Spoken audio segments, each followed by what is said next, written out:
સાથે જ અમરેલીથી આ અન્ય પણ દ્રશ્યો સામે આવ્યા। બાબરા પંથકમાં ધોધમાર વરસાદ વરસ્યો।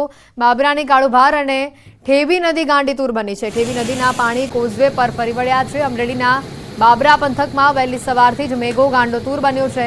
બાબરાની કાળુભાર નદી બાદ ઠેબી નદીમાં પણ ઘોડાપૂર આવ્યું છે। ખાસ કરીને જે આ પરિસ્થિતિ સામે આવી છે, અમરેલીના માચિયાળા ગામથી પસાર થતી ઠેબી નદીના પાણી કોઝવે પર ફરી વળ્યા છે। ભીમનાથ મહાદેવ તરફ જવાનો માર્ગ બંધ કરવાની ફરજ પડી છે। સમગ્ર જિલ્લામાં વરસાદી માહોલથી ખુશીની લહેર જોવા મળી રહી છે।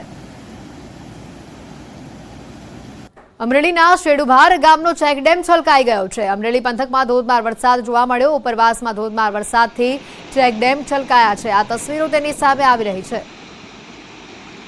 ઉપરવાસમાં ધોધમાર વરસાદથી ચેકડેમ છલકાયાની આ તસવીર।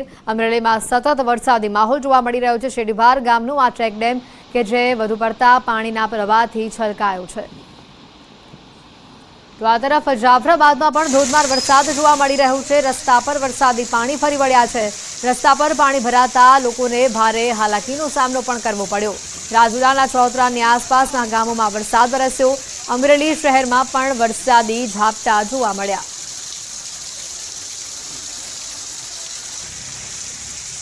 તો આ તરફ ગીર સોમનાથ જિલ્લામાં સાર્વત્રિક વરસાદ વરસી રહ્યો છે। વરસાદ વરસતા તાલેલા હિરણ નદીમાં પૂરની સ્થિતિ જોવા મળી। પૂર આવતા ખેડૂતો અને લોકોમાં ખુશીનો માહોલ જોવા મળ્યો।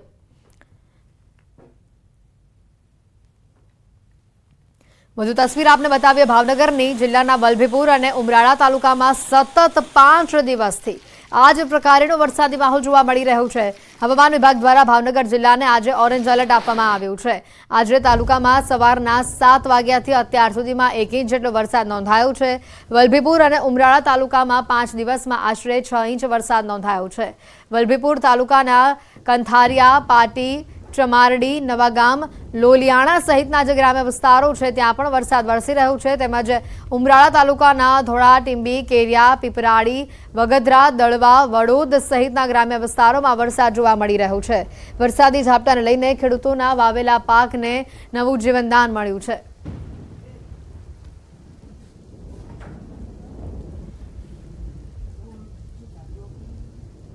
વલભીપુરના કંથારિયા, પાટી, જમારડી વિસ્તારના અલગ અલગ દ્રશ્યો આપણે બતાવી રહ્યા છે। ઉમરાળાના ધોળા, ટીંબી, કેરિયામાં પણ વરસાદી માહોલ જોવા મળી રહ્યો છે।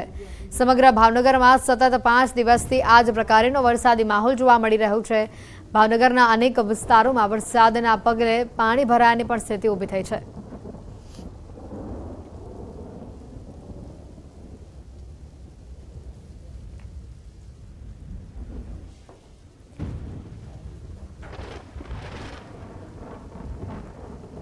વાત કરીએ અમરેલીના ખાંભા વિસ્તારની। ખાંભા શહેરમાં પણ વરસાદી માહોલ જોવા મળ્યો। વરસાદના કારણે રસ્તાઓ પર પાણી ભરાવાની શરૂઆત થઈ ગઈ છે। આજે રાજ્યના ઘણા ભાગોમાં એલર્ટ આપવામાં આવ્યું છે। 4 વાગ્યા સુધી ઘણા ભાગોમાં રેડ એલર્ટ છે। જેના પગલે વાત કરીએ ત્યારે અમરેલીના પણ ઘણા ભાગોમાં વરસાદની શરૂઆત થઈ છે। ખાસ કરીને ખાંભા શહેરના આ વરસાદી માહોલના દ્રશ્યો તમને બતાવી રહ્યા છે। વરસાદના કારણે રસ્તાઓ પર પાણી ભરાવાની શરૂઆત અહીંયા થઈ ગઈ છે।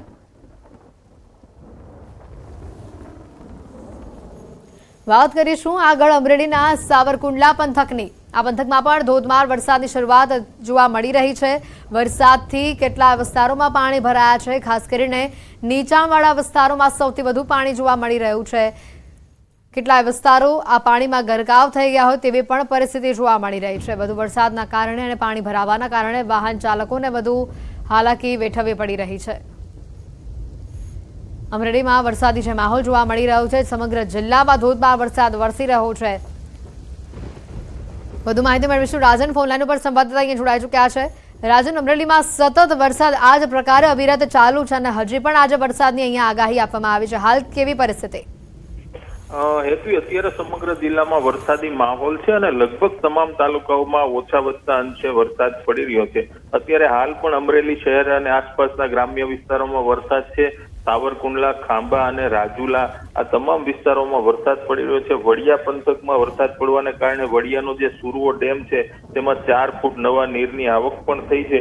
એટલે ઓવરઓલ સમગ્ર જિલ્લામાં વરસાદી માહોલ છે અને સારો એવો વરસાદ ધીમી ધારે પડી રહ્યો છે। હેતવી બિલકુલ રાજન, ખેડૂતો આ વરસાદથી ખુશ જોવા મળી રહ્યા છે કે કેમ?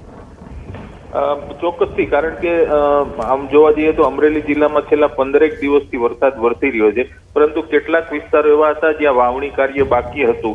પરંતુ હવે જે આ વરસાદ સાર્વત્રિક વરસી રહ્યો છે તેના કારણે જે બાકી વિસ્તારો હતા ત્યાં પણ વાવણી કાર્ય પૂરું થઈ છે, અથવા તો જે વિસ્તારોમાં વાવણી થઈ ગઈ હતી તેના માટે પણ આ વરસાદ ખૂબ ઉપયોગી સાબિત થશે. એસવી બિલકુલ રાજન, આભાર માહિતી બદલ. રાજકોટથી વધુ સમાચાર આવી રહ્યા છે. ધોરાજીમાં ધોધમાર વરસાદ જોવા મળી રહ્યો છે. શહેરના અનેક વિસ્તારોમાં પાણી ભરાયા છે. ધોરાજીની સફુરા નદી પર બે કાંઠે વહેતી હોય તેવા દ્રશ્યો સામે આવી રહ્યા છે. સફુરા નદીનો કોઝવે એ પાણીમાં ગરકાવ થઈ ગયો છે. રાજકોટથી આ દ્રશ્યો આપણે બતાવી રહ્યા છે. અને વધુ માહિતી મેળવી મુનાફ અમારી સાથે સંવાદદાતા સીધા અહીંયા જોડાઈ ચૂક્યા છે. મુનાફ, જે રીતે વાત કરીએ, સફુરા નદી બે કાંઠે વહી રહી છે, જે પરિસ્થિતિ સામે આવી રહી છે, ખાસ કરીને અને જે વરસાદી માહોલ સમગ્ર રાજકોટમાં જોવા મળી રહ્યો છે, આપ કયા વિસ્તારમાં અત્યારે ઉપસ્થિત છો? કેટલા પાણી ભરાયેલા જોવા મળી રહ્યા છે? બિલકુલ ચોક્કસ વહેલી સવારથી ધોરાજી પંથકમાં ધોધમાર વરસાદ વરસી રહ્યો છે, લઈને નદીઓ નાળાઓ અત્યારે ઓવરફ્લો થઈ ગયા છે. બીજી તરફ વાત છે કે અત્યારે આપણે માટી ચોકમાં છે તેના સીધા દ્રશ્યો બતાવીશ કે અત્યારે ગોઠણરૂપ પાણી ભરાઈ ચૂક્યા છે. બીજી વાત કરીએ કે જે રીતે અત્યારે વરસાદ વરસી તેને લઈને જે પ્રિમોટરની કામગીરી નગરપાલિકાની ફ્લોર ખુલી ગઈ છે, જે પાણીનો સંગ્રહ થવા લાગ્યો છે. એને લઈને ક્યાંક દુકાનોમાં ક્યાંક ઘરોમાં બી પાણી મૂકવાની જે ફરિયાદો આવી છે. બીજી તરફ વાત કરી જે રીતે સવારથી વરસાદ વરસી ગયો અવિરત વરસાદ અત્યારે ખેડૂતના અંદર બધો પૂરનો વાવો છે, જે પાણીનો છે ખેતરો બી તરબોળ થઈ ગયા છે. અત્યારે વાહન ચાલકોને તકલીફનો સામનો કરવો પડે છે. આપણે માટી ચોકમાં ઉપસ્થિત છે, જે વાહન ચાલકો આવતા હોય તેને તકલીફ પડતી, રાહદારીઓને તકલીફ પડતી હોય છે. એને લઈને આ પાણી છે કેવી રીતે કામગીરી પાણીમાં તણાઈ ગયો એવું લાગી રહ્યું છે. નગરપાલિકાની બેદરકારી અને અવરતને લઈને અત્યારે તમે સૂચના તરફથી જોયું કે અત્યારે પાણીનો બધો સંગ્રહ છે.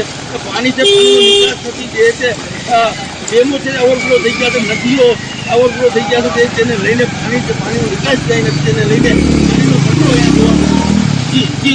બિલકુલ મુનાફ, આભાર માહિતી બદલ. તો ધોરાજી પંથકથી આ તસવીરો આપણે બતાવી રહ્યા છે. પાલિકાના પ્રી મોન્સૂન પ્લાન અહીંયા પાણીમાં ધોવાઈ ગયા છે.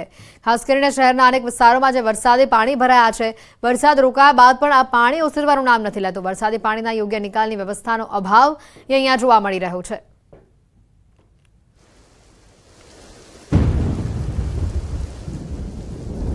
રાજકોટમાં આજે વરસાદી માહોલ જોવા મળી રહ્યો છે. વરસાદના કારણે ઘણા નદીઓમાં નવા નીરની આવક પણ થઈ છે.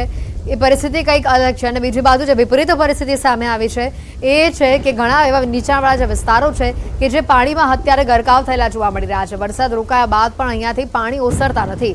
ધોરાજીમાં વરસાદનું આગમન થતાં એક તરફ લોકોમાં ખુશીનો માહોલ છે, તો પાણી ન ઓસરતા આજે સોમવારના દિવસે નોકરી ધંધે જતા લોકોને સૌથી વધુ હાલાકી ભોગવવી પડી રહી છે.